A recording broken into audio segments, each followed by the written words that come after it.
नमस्कार दोस्तों। कल रात हमें पहली बार श्रीमद् रामायण में अतिकाय देखने को मिला, यानी कि अतिकाय का इंट्रोडक्शन हुआ और इंट्रोडक्शन होते ही वो बैटलफील्ड में चला गया।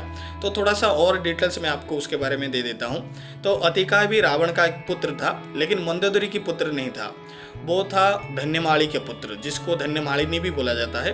तो रावण और धन्यमाली की पुत्र अतिकाय था। वो भी एक स्ट्रॉन्ग राक्षस था। उसे भी ब्रह्मा जी से वरदान मिला था। ब्रह्मा जी ये वरदान दिए थे कि कोई भी देवता या फिर असुर उसे मार नहीं सकता, वो सिर्फ और सिर्फ ब्रह्मास्त्र से ही मरेगा। तो ये सारे वरदान अतिकाय को मिला था और वो भी बहुत सारे देवता को हराया था। उसकी वजह से लंका प्रोटेक्टेड भी रहता है, यानी कि अतिकाय लंका का एक प्रोटेक्टर था, महाशक्तिशाली था, जिसको लक्ष्मण जी युद्ध में मारे थे। तो अतिकाय और लक्ष्मण के बीच एक बहुत बड़ा भयंकर युद्ध हुआ था और कल रात की एपिसोड में भी हमें ये चीज़ देखने को मिला कि अतिकाय और लक्ष्मण के बीच डायरेक्ट 1-to-1 फाइट हो रहा है।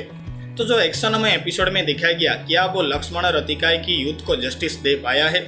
तो इन्हें हुए मैं हाँ कहूँगा, लेकिन लास्ट में थोड़ा सा गड़बड़ हुआ। एपिसोड खत्म होते होते मेरे हिसाब से आप सभी ने गेस कर लिया होगा, एपिसोड खत्म होते होते राम जी लक्ष्मण जी की मदद करने के लिए उनकी युद्ध के बीच आ जाते हैं, जो कि मेरे हिसाब से नहीं होना चाहिए था, क्योंकि अतिकाय डायरेक्ट चैलेंज दिया था लक्ष्मण को। लक्ष्मण जी चैलेंज को एक्सेप्ट किया, यानी कि ये युद्ध अभी अतिकाय और लक्ष्मण के बीच है। उनकी युद्ध के बीच मेरे हिसाब से किसी को नहीं आना चाहिए।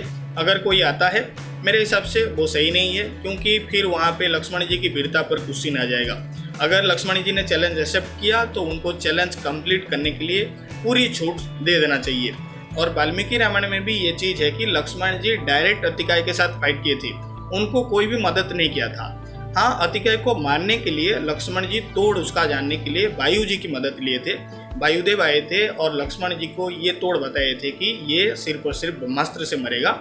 इसीलिए लास्ट में लक्ष्मण जी ब्रह्मास्त्र इन्वोक किए थे और अतिकाय के ऊपर छोड़ दिए थे। तो ये चीज़ लास्ट में हुआ था, लेकिन जो युद्ध हुआ था वो डायरेक्ट अतिकाय और लक्ष्मण के बीच हुआ था। ठीक है, आज रात के एपिसोड में हमें देखने को मिलेगा अतिकाय सुग्रीव और अंगद के साथ फाइट कर रहा है। फिर हमें देखने को मिलेगा विभीषण आके तोड़ बताते हैं कि अतिकाय कैसे मरेगा। फिर लक्ष्मण ब्रह्मास्त्र यूज करने के लिए राम से परमिशन मांग रहे हैं। तो ये सारा चीज आज रात के एपिसोड में हमें देखने को मिलेगा। तो देखते हैं आज रात के एपिसोड में क्या होता है।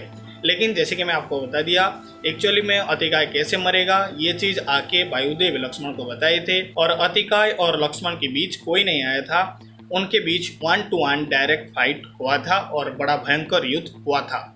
तो ये था दोस्तों हमारा एक छोटा सा रिव्यू। आशा करता हूँ ये रिव्यू आपको पसंद आया होगा। अगर पसंद आया है तो वीडियो को लाइक जरूर कीजिएगा।